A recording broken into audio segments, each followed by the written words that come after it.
Hey everyone, Glenn here, Monster Guitars, and I've got a little trick to show you. I came up with it, but I'm sure other people have as well.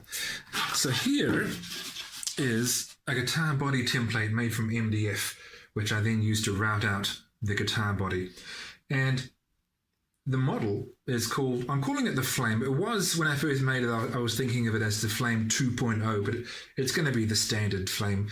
The Flame 1.0, which I used to call the Flame, is a smaller guitar, which I may call the Spark. I'm still figuring this stuff out, all right? Anyway, when I first showed the completed guitar to someone, they looked at it and said it's nice, although it does look like a very small guitar, and they were right. It is quite a small guitar. I wanted to start making them slightly bigger, only slightly, very slightly, barely noticeable, and I've got a way of doing that. That is easy, and I'm going to share it with you. So here's the deal. You'll be familiar with a flush trim router bit. This particular one has the bearing on the shank side rather than at the end of the bit, and when it's put together like this, it's called a pattern bit, because you run the bearing around the pattern or the template, and the blade cuts the wood below, trimming it to exactly the same size. So it's trimming it flush. There's a big one there. That's actually past its prime there. The blades are no good, so I'm going to throw that one into my scrap metal bin. And off of one that I have already thrown away because it's no good, I raided the bearing and put it onto a router bit that was slightly smaller. It still had the 1/4 inch shank, so the bearing still fitted on just as easily. But now, because it's a smaller bit, the bearing is actually wider than, has a larger diameter than the cutting bit. So what this will do is it will trim it, but not quite flush. So the bearing will ride along the edge of the template, and there's a gap between where it's cutting and the edge of the template. So what it will do, it's still a pattern bit, but it's enlarging the template. It's cutting something ever so slightly larger. Now I know that other people have thought of this because I've seen bits actually being sold like that for an exorbitant price. Whereas my bits are quite cheap. Okay, let's get on with it and see how it goes.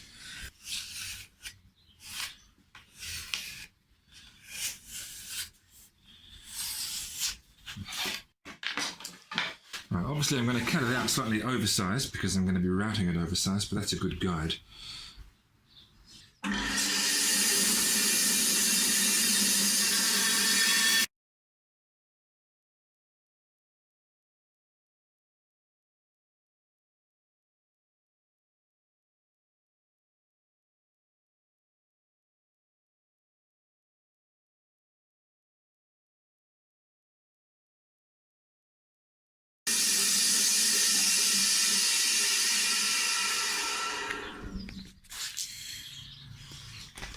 If you're going to be routing MDF, you really want to make sure you're not inhaling any of the dust. It does fly everywhere and it's not particularly good stuff.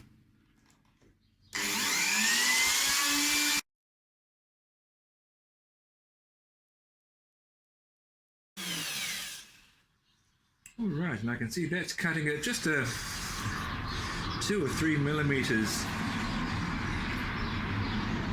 out from the edge of the template. So on the whole, it's only adding like 6 millimeters to the whole width of the guitar.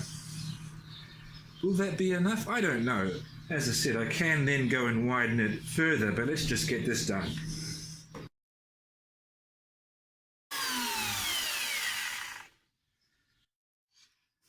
Okay.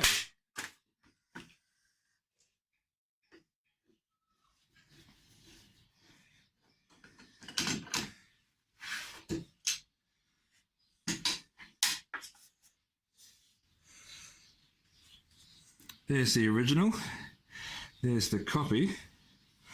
Now I'll just flush trim route the rest of the copy to the edge that I've just cut.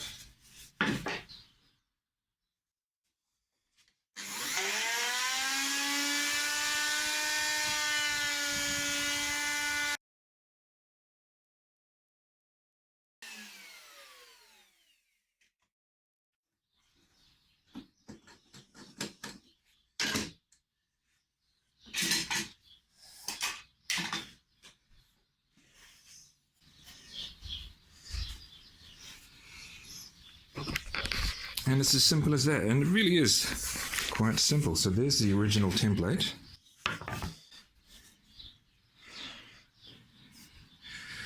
And now I have a slightly larger one. I may actually repeat that process because, no, maybe I won't. I don't know, I'll think about it, but I can. Anyway, that's how it's done. That is, well, that's how I've decided to do it. What did I do with that extra bit? Oh, here it is. A humble fix. You can buy trimming bits like that have an enlarged bearing. I've seen them advertised by Whiteside and they're not cheap, whereas this is. And you can do it yourself.